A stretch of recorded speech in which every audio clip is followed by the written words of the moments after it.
Hello guys, welcome back to my channel. അപ്പോൾ ഇതൊരു comment reply section ആട്ടോ. ഞാൻ അതിൻ്റെ ഒരു വീഡിയോ ചെയ്യാമെന്ന് വിചാരിച്ചു. കാരണം എന്തെന്ന് വെച്ച് കഴിഞ്ഞാൽ ഓരോരുത്തർക്കും അതിൻ്റേതായിട്ടുള്ള സംശയങ്ങൾ ലേണേഴ്സ് ടെസ്റ്റിനെ പറ്റി ഉണ്ടാവാം.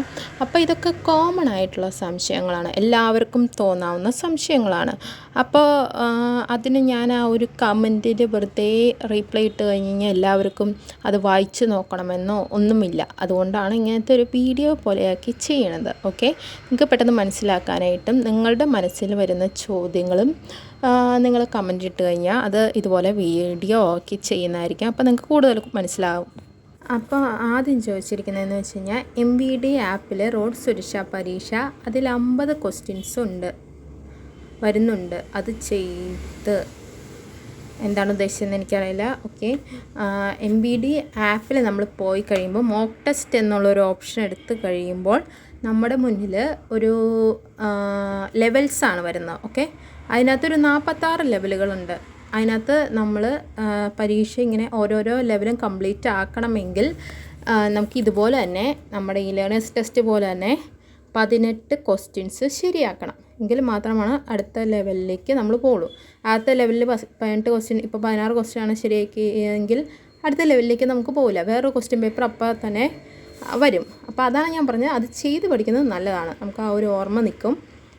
അതുകൊണ്ട് അത് ചെയ്ത് പഠിക്കുന്നത് നല്ലതാണ്. ആ ഒരു ടൈം മാനേജ്മെൻറ്റിനൊക്കെ നന്നായിട്ട് നമ്മളെ സഹായിക്കും. പിന്നെ മൊത്തത്തിൽ കോമൺ ആയിട്ടുള്ള ക്വസ്റ്റ്യൻസ് എന്ന് വെച്ച് കഴിഞ്ഞാൽ ഒരു 201 ക്വസ്റ്റ്യൻസ് കോമൺ ആണ്. എന്ന് വെച്ച് കഴിഞ്ഞാൽ ലേണേഴ്സ് ടെസ്റ്റിന് ഈ ഒരു 201 ഒരു സ്പെസിഫിക് ആയിട്ടുള്ള 201 ക്വസ്റ്റ്യൻസ് ഉണ്ട്. ആ 201 ക്വസ്റ്റ്യൻസിൽ ഏത് വേണമെങ്കിലും അവൻ ചോദിക്കാൻ. ഓക്കെ, നമ്മളിപ്പോൾ 10th പരീക്ഷയിൽ നമ്മൾ എഴുതൂലേ, അതുപോലെ തന്നെ ഒരു ബുക്ക് വന്നിരിക്കും. ആ ബുക്കിൽ എന്താണോ ഉള്ളത് അതിനെ സംബന്ധിച്ചായിരിക്കും ക്വസ്റ്റ്യൻ. ഇത് കുറച്ചും കൂടി സ്പെസിഫിക് ആണ്. ക്വസ്റ്റ്യനും ആൻസറും എല്ലാം നമുക്കറിയാം. ഈ 201 ക്വസ്റ്റ്യൻസിൽ അതേപോലെ തന്നെ ആയിരിക്കും ക്വസ്റ്റ്യൻസ് ചോദിക്കുന്നത്, അതേപോലെ തന്നെ ആയിരിക്കും ഓപ്ഷൻസ് ഉണ്ടാക്കുന്നത്. 1 2 3 4 ആ ഓപ്ഷൻസ് എല്ലാം സെയിം ക്രമത്തിലാണ് വരിക. അപ്പോൾ അതിനകത്ത് ക്രമം തെറ്റിച്ചൊന്നും വരുന്നില്ല, അതേപോലെ തന്നെയാണ് വരിക. അപ്പോൾ നിങ്ങൾ MVD ആപ്പിൽ തന്നെ കയറി ഈ 30 സെക്കൻഡിൽ ആ മോക്ക് ടെസ്റ്റ് തന്നെ ചെയ്താൽ മതി. കാരണം അതേ ക്രമത്തിലാണ് ഓരോരോ ചോദ്യങ്ങളും അതേപോലെ തന്നെയും, അതുപോലെ തന്നെ ആ ഓപ്ഷൻസ് വരെ അതേ ക്രമത്തിൽ തന്നെയാണ് ചോദിക്കുന്നത്. അതുകൊണ്ട് തന്നെ നമുക്ക് പെട്ടെന്ന് ചെയ്യാനായിട്ട് പറ്റും ലേണേഴ്സ് ടെസ്റ്റിന് പോകുമ്പോൾ. അപ്പോൾ മോക്ക് ടെസ്റ്റ് ചെയ്ത് നോക്കുക, അതാണ് എനിക്ക് പറയാനായിട്ടുള്ളൂ. പിന്നെ നെഗറ്റീവ് മാർക്ക് ഉണ്ടോ? ഇല്ല കേട്ടോ, നമുക്ക് നെഗറ്റീവ് മാർക്കൊന്നുമില്ല. ക്വസ്റ്റ്യൻസ് 30 എണ്ണം ഉണ്ട്. അതിനകത്ത് നമ്മൾ 18 എണ്ണം ശരിയാക്കണം. അതാണ് അതിൻ്റെ ഒരു എന്താ പറയുന്നത്, ക്വാളിഫിക്കേഷൻ ആയിട്ട് അവർ പ്രഖ്യാപിച്ചിരിക്കുന്നത്. എൻ്റേതാണെങ്കിൽ ഏകദേശം 25 ക്വസ്റ്റ്യൻസ് ഞാൻ അറ്റൻഡ് ചെയ്തായിരുന്നു. 25ാമത്തെ ക്വസ്റ്റ്യന് അറ്റൻഡ് ചെയ്തപ്പോഴാണ് എനിക്ക് 18 മാർക്ക് കിട്ടിയത്. അപ്പോഴാണ് ഞാൻ പാസ്സായി എന്ന് പറഞ്ഞിട്ടുള്ള ആ ഒരു പേജാണ് വന്നത്. അല്ലാതെ നെക്സ്റ്റ് ക്വസ്റ്റ്യനിലേക്കൊന്നും പോകില്ല. നമ്മൾ 18 ക്വസ്റ്റ്യൻസ് ശരിയാക്കി കഴിഞ്ഞാൽ അവിടെ തീർന്നു. ഇനി ബാക്കിയുള്ള ക്വസ്റ്റ്യൻസ് ഒന്നും നമ്മൾ നോക്കുകയേ വേണ്ട. ആ ഒരു 18 ക്വസ്റ്റ്യൻസ് ശരിയാക്കി കഴിഞ്ഞാൽ എക്സാം അവിടെ തീർന്നിരിക്കും. ഇനി എല്ലാവർക്കും സെയിം ക്വസ്റ്റ്യൻ ആണോ? സെയിം ക്വസ്റ്റ്യൻ ആയിരിക്കില്ല കേട്ടോ. ചിലതൊക്കെ ഓക്കെ സെയിം ആയിട്ട് വരാം. ഞാനിപ്പോൾ നേരത്തെ പറഞ്ഞല്ലോ, ഒരു സ്പെസിഫിക് ആയിട്ടുള്ള 201 ക്വസ്റ്റ്യൻസ് ഉണ്ട്. അവർ ചോദിക്കുന്ന 201 ക്വസ്റ്റ്യൻസ് അതിനകത്ത് ഏത് വേണമെങ്കിലും പ്രോബബിലിറ്റി അല്ലെങ്കിൽ റാൻഡമായിട്ട് എന്ത് വേണമെങ്കിലും സെലക്ട് ചെയ്യാം. ഏത് 30 ക്വസ്റ്റ്യൻസ് വേണമെങ്കിലും സെലക്ട് ചെയ്യാവുന്നതാണ് അവർക്ക്. അത് റാൻഡമായിട്ട് ഓരോരുത്തർക്കും വന്നിരിക്കും. ചിലപ്പോൾ സെയിം ആയിരിക്കും, ചിലപ്പോൾ ഡിഫറെൻ്റ് ആയിരിക്കും. ഓക്കെ, ഇപ്പോൾ 30 ക്വസ്റ്റ്യൻസ് ഉണ്ടോ എക്സാമിന്, അതിൽ 18 കിട്ടിയാൽ പാസ്, അങ്ങനെയാണോ? അതെ കേട്ടോ, 30 ക്വസ്റ്റ്യൻസാണ് എക്സാമിന് വരിക. അതിനകത്ത് നമ്മൾ 18 എണ്ണം ശരിയാക്കിയാൽ മാത്രം മതി.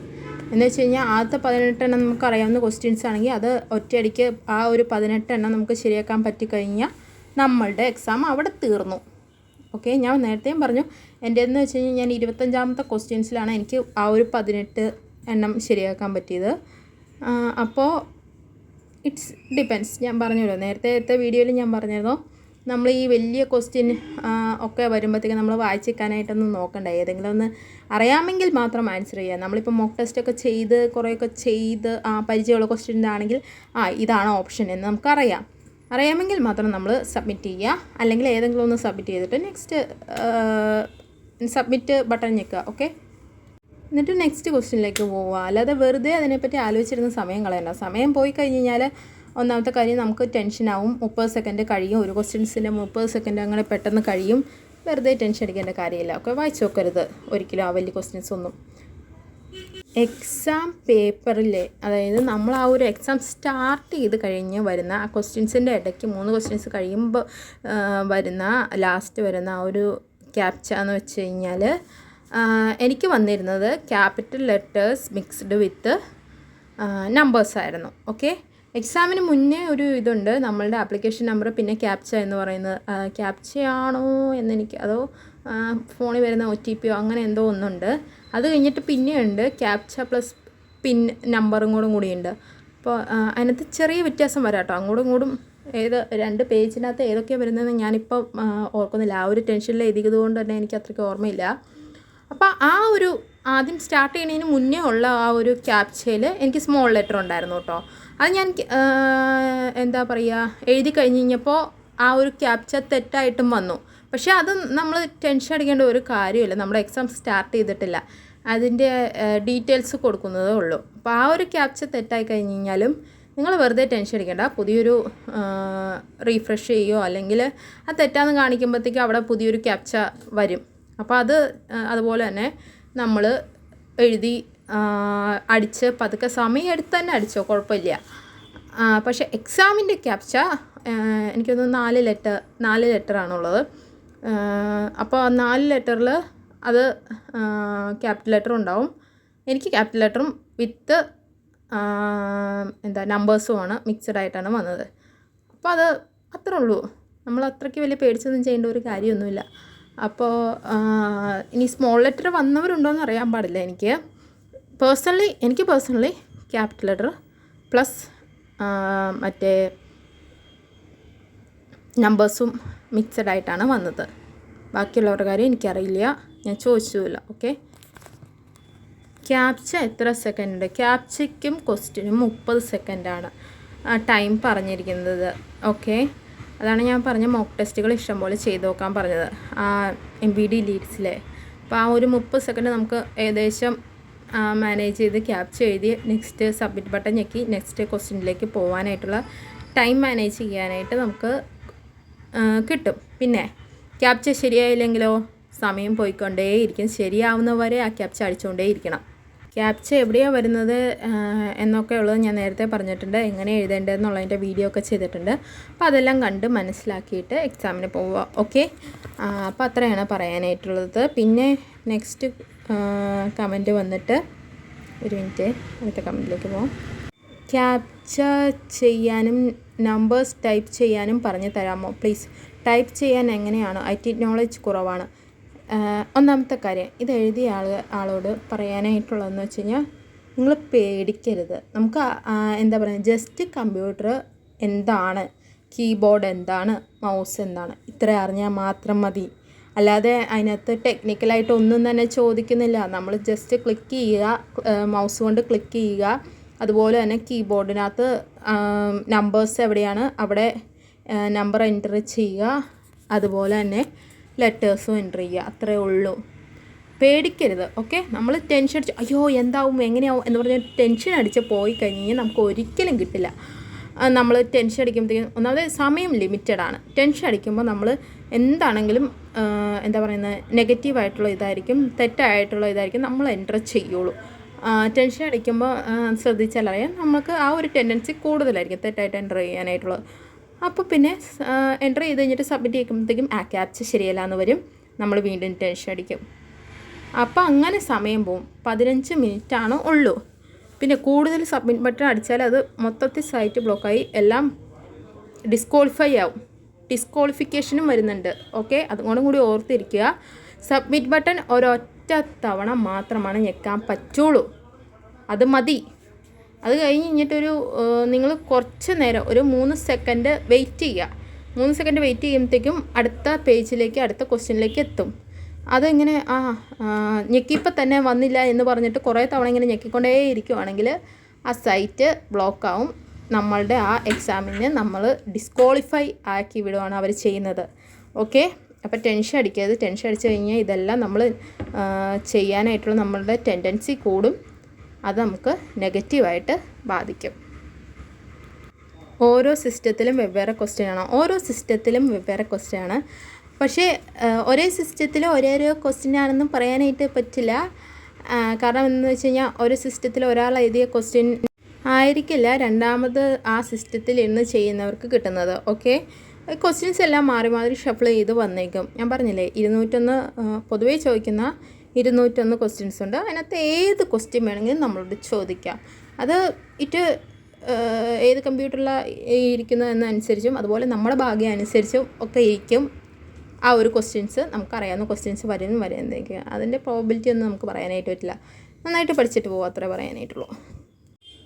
ക്യാപ്ച എങ്ങനെ എഴുതും ഇതിൻ്റെ ഡീറ്റെയിൽ ആയിട്ടുള്ള വീഡിയോ തൊട്ട് മുന്നിൽ ചെയ്ത് അപ്ലോഡ് ചെയ്തിട്ടുണ്ട്. അപ്പോൾ അത് നോക്കിയാൽ മതി, മനസ്സിലായിക്കോളൂ. ഓക്കെ, പിന്നെ നെക്സ്റ്റ് ക്വസ്റ്റ്യൻ വന്നിട്ട് സബ്മിറ്റ് അടിക്കാതെ എങ്ങനെ അടുത്ത ക്വസ്റ്റ്യനിലേക്ക് പോകും. സബ്മിറ്റ് അടിക്കാതെ അടുത്ത ക്വസ്റ്റ്യനിലേക്ക് പോകും എന്നുള്ളതല്ല ഞാൻ അവിടെ പറഞ്ഞത്. ഓക്കെ, ഞാൻ പറഞ്ഞത് എന്തെന്ന് വെച്ച് കഴിഞ്ഞാൽ നിങ്ങൾ സബ്മിറ്റ് ബട്ടൺ അടിച്ച് കഴിഞ്ഞിട്ട് കുറച്ച് നേരം ഒരു 3-4 സെക്കൻഡ് കഴിഞ്ഞ് കഴിഞ്ഞാലാണ് അടുത്ത ക്വസ്റ്റ്യനിലേക്ക് ആ ഒരു സൈറ്റ് കൊണ്ടുപോകുള്ളൂ. ഓക്കെ, അപ്പോൾ നമ്മൾ സബ്മിറ്റ് ബട്ടൺ അടിച്ചു ക്ലിക്ക് ചെയ്താൽ അപ്പം തന്നെ വരണമെന്നില്ല. നമ്മുടെ ഫോണിൻ്റെ റേഞ്ചും അവിടുത്തെ ആ ഒരു റേഞ്ചും തമ്മിൽ നല്ല വ്യത്യാസം ഉണ്ടാവും. അപ്പോൾ അപ്പം കിട്ടണമെന്നൊന്നും ഇല്ല. അപ്പോൾ നമ്മൾ എന്ത് ചെയ്യും, നമ്മൾ ഈ ടെൻഷൻ അടിച്ച് അയ്യോ പോണില്ലല്ലോ എന്ന് പറഞ്ഞിട്ട് കൂടുതൽ സബ്മിറ്റ് ബട്ടൺ ഇങ്ങനെ ഡബിൾ ക്ലിക്കും ട്രിപ്പിൾ ക്ലിക്കും ഒക്കെ ചെയ്യാനായിട്ടുള്ള ചാൻസ് ഉണ്ട്. അപ്പോൾ അങ്ങനെ ചെയ്യാനായിട്ടുള്ള ചാൻസ് ഉണ്ടെന്നല്ല, അങ്ങനെ ചെയ്തവരെന്താ പറ്റുകയെന്ന് വെച്ച് കഴിഞ്ഞാൽ അവർ ഡിസ്ക്വാളിഫൈ ആയി പോവും. അതാണ് പറ്റുക. ഡിസ്ക്വാളിഫിക്കേഷൻ ഇതിനകത്തുണ്ട്. ഈ 2-3 തവണയും 4-5 തവണയും സബ്മിറ്റ് ബട്ടൺ കിടുകിടുകിടുകിട് എന്ന് പറഞ്ഞിട്ട് ഞെക്കി കഴിഞ്ഞ് കഴിഞ്ഞാൽ അതിനകത്തുനിന്ന് ഡിസ്ക്വാളിഫൈ ആയി പോവും. അങ്ങനെ പോയവരുണ്ട്. അവിടെ ഞാൻ എൻ്റെ ഇത് പാസ്സായി കഴിഞ്ഞിട്ട് എൻ്റെ അടുത്തിരുന്ന് എഴുതി കുട്ടിക്ക് ഇതുപോലെ തന്നെ പറ്റിയതാണ്. അപ്പോൾ ആ കുട്ടി രണ്ടാമത് എഴുതുന്നതാണ്. എന്നിട്ടും ഇങ്ങനെ സബ്മിറ്റ് ബട്ടണിൽ കുറേ തവണ ഞെക്കൽ ഇങ്ങനെ ഇതാക്കലൊക്കെ കണ്ടു കഴിഞ്ഞിട്ട് സാറ് തന്നെ അവിടുത്തെ വന്നിരുന്ന സാറ് തന്നെ ദേഷ്യപ്പെട്ട് പുള്ളിക്കാരനോട് ഇങ്ങനെയൊക്കെ ഞെക്കി കഴിഞ്ഞാൽ ഡിസ്ക്വാളിഫൈ ആയി പോലെ അറിയില്ലേ എന്നൊക്കെ ചോദിച്ചു. പിന്നെ നെക്സ്റ്റ് ക്വസ്റ്റ്യൻ വന്നിട്ട് 3 ക്വസ്റ്റ്യൻ കഴിഞ്ഞാൽ ആണോ സബ്മിറ്റ് ഞെക്കേണ്ടേ? അല്ല, എല്ലാ ക്വസ്റ്റ്യൻ കഴിയുമ്പോഴും സബ്മിറ്റ് എന്നുള്ളൊരു ബട്ടൺ ഉണ്ട് അടിയിൽ. ഓക്കെ, അതാണ് ഞാൻ പറയുന്നത്. MVD ലീഡ്സിൽ നമ്മൾക്ക് MVD ലീഡ്സ് എന്ന് വെച്ച് കഴിഞ്ഞാൽ നമ്മൾ ഈ ടൈം മാനേജ്മെൻറ്റിന് നല്ലൊരു ആപ്പാണ്. അത് 30 സെക്കൻഡ് കഴിഞ്ഞ് കഴിഞ്ഞാൽ അടുത്ത ക്വസ്റ്റ്യനിലേക്ക് തന്നെ കൊണ്ടുപോകും. ഷടപട എന്ന് പറഞ്ഞിട്ട് ക്വസ്റ്റ്യൻ ചെയ്യാനായിട്ട് പറ്റും. പക്ഷേ അതുപോലെയല്ല നമ്മളുടെ ലേണേഴ്സ് ടെസ്റ്റിന് വരിക. അതാണ് ഞാൻ പറഞ്ഞ MVD ലീഡ്സും അതുപോലെ തന്നെ പരിവാഹൻ സേവയുടെ സൈറ്റിൽ ചെന്ന് നിങ്ങൾ മോക്ക് ടെസ്റ്റും ചെയ്ത് നോക്കണം. ആ മോക്ക് ടെസ്റ്റ് പരിവാഹൻ സൈറ്റിലെ മോക്ക് ടെസ്റ്റിൽ അറിയാം ഏതാണോ അത് അടയാളപ്പെടുത്തുക. അതിൻ്റെ അടിയിൽ ഒരു സബ്മിറ്റ് ബട്ടൺ ഉണ്ടാവും, അത് ഞെക്കണം. അങ്ങനെ ഓരോരോ ക്വസ്റ്റ്യനും സബ്മിറ്റ് ബട്ടൺ ഉണ്ട്, അത് ഞെക്കണം. പക്ഷേ 3 ക്വസ്റ്റ്യൻസ് കഴിഞ്ഞാലാണ് ക്യാപ്ച എന്ന് പറഞ്ഞ സംഭവം വരുന്നത്. ആ ക്വസ്റ്റ്യൻസിൻ്റെ ഏറ്റവും ലാസ്റ്റ് സബ്മിറ്റ് ബട്ടൻ്റെ തൊട്ട് മുകളിലായിട്ടാണ് ക്യാപ്ച വരുന്നത്.